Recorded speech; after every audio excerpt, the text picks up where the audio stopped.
How far can you go to repress your own? The Nazis put Jews in concentration camps. Myanmar's military gang raped and killed the Rohingyas.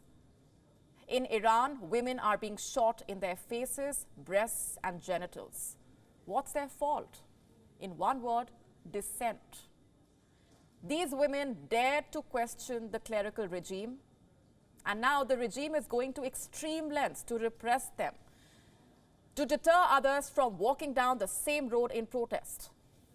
Troops are targeting women's faces, their genitals, and this is happening in broad daylight in front of mobile cameras.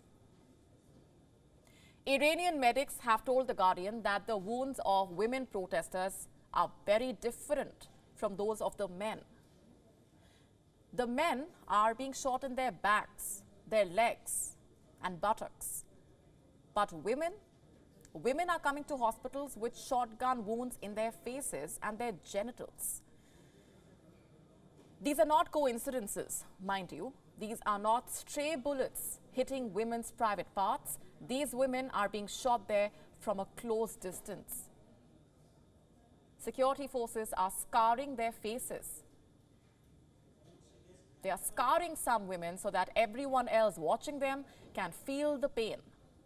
Iranian forces are putting women at the risk of vaginal infections just to prove a point and set them a message that whoever comes out on the streets stands to meet the same fate.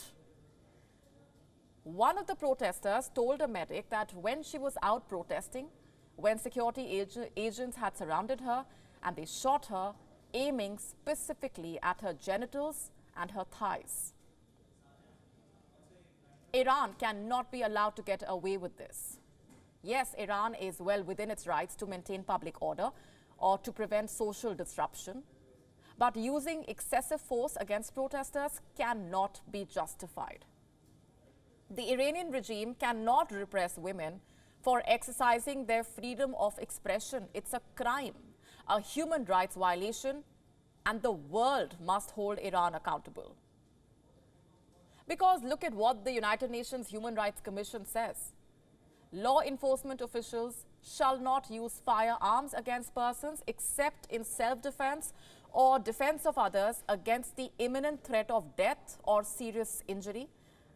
In any event, intentional lethal use of firearms may only be made when strictly unavoidable in order to protect life. What Iran is doing is illegal.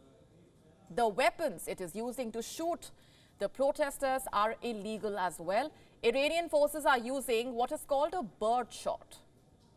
They are weapons used for hunting animals. So why are they being used to police the protesters and to clamp down on the protesters? Clearly, Iran is petrified by these historic protests that have not stopped since the deaths of Mahsa Amini. Iran's women and girls have been out on the streets since September.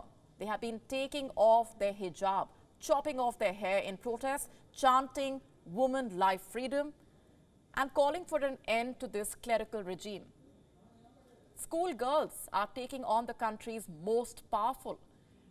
They are chasing the local officials out of their schools, taking down posters of the Ayatollah for a regime that denies girls and women their basic freedoms, like the freedom to wear what they want, marry whom they want, or watch a sporting event of their choice.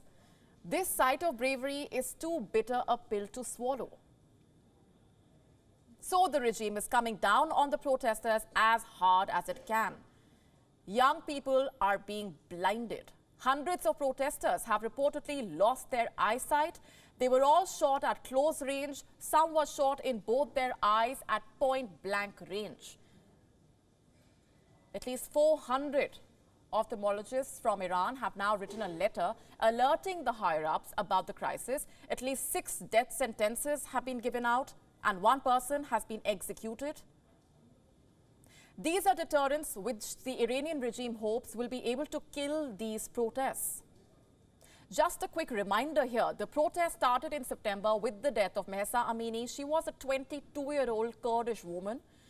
She died in the custody of Iran's infamous morality police. This was on the 16th of September.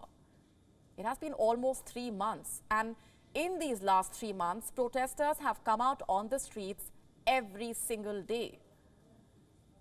The call for freedom has only grown louder. The demand to end Iran's clerical regime has grown stronger. People across gender and age groups have joined the protest movement. Even the Supreme Leader, Ayatollah Ali Khamenei's family, has joined in. But it is the women of Iran who remain the face of what can only be called a revolution, and which explains why the regime is hell-bent on scarring their faces to send out a message to those watching at home and outside. WION now available in your country. Download the app now. Get all the news on the move.